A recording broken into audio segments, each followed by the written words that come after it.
The snow howled like a wounded beast, clawing at the windows of Amos Carter's lonely farmhouse.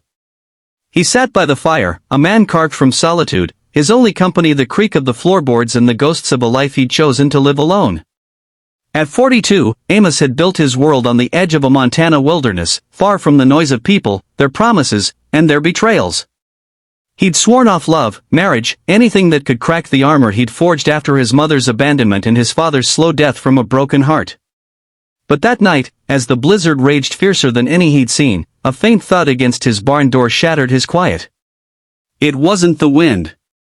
It was her. Amos pulled on his coat, cursing the cold that bit through his gloves as he trudged through knee-deep snow.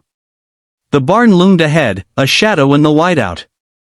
He yanked the door open, expecting a stray animal, but there she was, curled against the wall, her lips blue, her body trembling beneath a threadbare coat.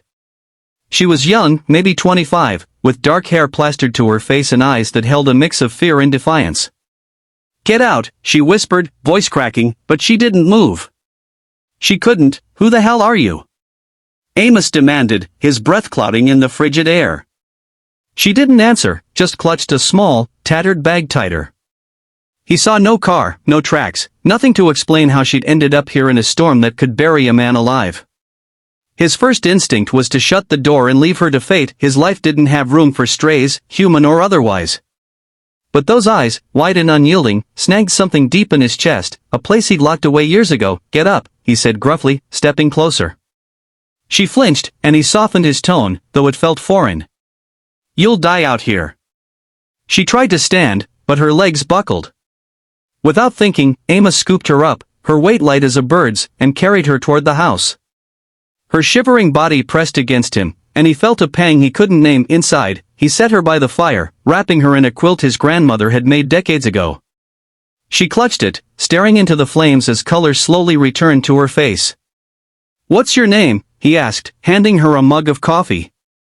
She hesitated, then murmured, "Lila." No last name, no explanation. Just Lila. Over the next few days, the storm trapped them together. Amos learned Lila was running from what she wouldn't say. Her guarded answers and quick glances toward the door told him enough. She'd been hurt, maybe by someone she trusted. He didn't pry. He'd built his life on not asking questions, and he wasn't about to start.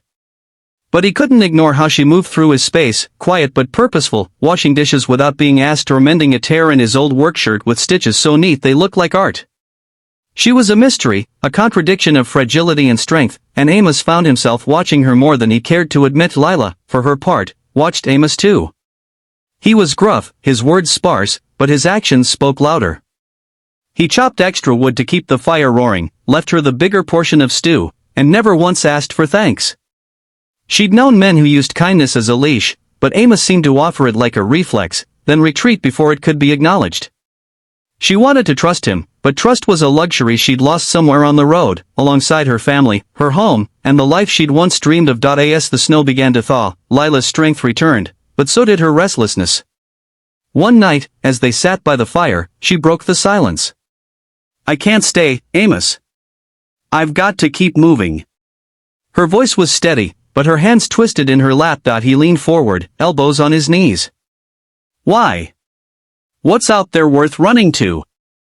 She looked away, her jaw tight. "It's not about running to something. It's about getting away." "From what?" he pressed, his voice low but firm. Lila's eyes met his, and for the first time, they softened. "A man who thought he owned me. A life that was choking me. I left with nothing, and I'll keep leaving until I'm free." Amos felt a surge of anger, not at her, but at whoever had dimmed the fire in her eyes. He wanted to say she was safe here, that he'd protect her, but the words stuck. He'd never been good at promises, and he'd sworn never to make one he couldn't keep. "Instead," he said, "you're not weak, Lila. You made it through that storm. You'll make it through this." Her lips trembled, and she looked away, blinking hard. "I don't feel strong." "You are," he said, and the conviction in his voice surprised them both. Days turned into weeks, and Lila stayed. Not because she had to, but because something unspoken grew between them, a fragile trust, like a seedling pushing through frozen ground. Amos taught her how to split wood, grinning when she cursed at a stubborn log. Lila baked bread from his mother's old recipe, filling the house with a warmth that wasn't just from the oven. They laughed, argued, and shared silences that felt more honest than words, but Amos wrestled with himself.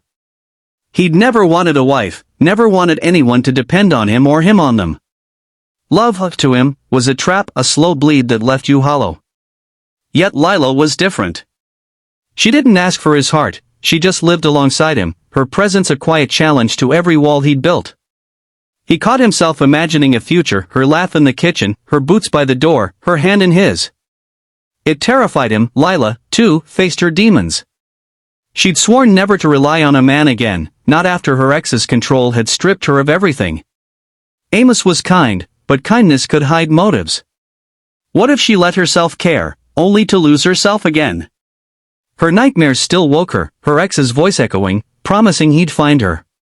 She kept her bag packed, ready to run, even as her heart begged her to stay. The turning point came one spring morning. Amos found Lila by the barn, staring at the horizon, her bag slung over her shoulder. His heart lurched. "You leaving?" he asked, voice rough. She turned, eyes wet but resolute. "I have to, Amos. He's looking for me. I got a letter at the post office, someone saw me here. If I stay, I'll bring trouble to your door." "Let him come," Amos said, stepping closer. "I'm not afraid of trouble." "You don't understand," she said, voice breaking. "He'll hurt you. I can't let that happen." Amos reached for her hand, his calloused fingers gentle. "Lila, I've spent my life running from anything that mattered. I'm done running. You're worth fighting for." Her breath hitched, and she searched his face, seeing no trace of a lie. "Why me?" she whispered. "Because you're the only one who ever made me want more than this," he said, gesturing to the empty fields. "I never wanted a wife, Lila. Never wanted anyone. Until you." Tears spilled down her cheeks, and she dropped her bag, stepping into his arms. He held her, solid and steady, as she sobbed against his chest. In that moment, they both let go of fear, of doubt, of the pasts that had chained them. Weeks later, trouble did come. Lila's ex, a man with cold eyes and a cruel mouth, tracked her to the farm. Amos met him at the gate, shotgun in hand, but it was Lila who stepped forward, her voice steady. "I'm not yours," she told him. "I never was." The man lunged, but Amos was faster, pinning him until the sheriff arrived. As they hauled him away, Lila stood tall, her hand in Amos's, no longer running. By summer, the farmhouse wasn't lonely anymore. Lila's laughter filled the rooms, and Amos, once a man of stone, smiled freely. They weren't married, not yet, but they'd built something stronger than a vow, a home, forged from trust and courage. Lila planted flowers by the porch, and Amos carved their initials into the barn door, a quiet promise to the future. As the sun set one evening, they sat on the porch, her head on his shoulder. "You saved me," she murmured. He kissed her temple. "No, Lila. We saved each other." And there, under a sky painted with stars, they found what neither had dared to hope for, a love that made them both whole.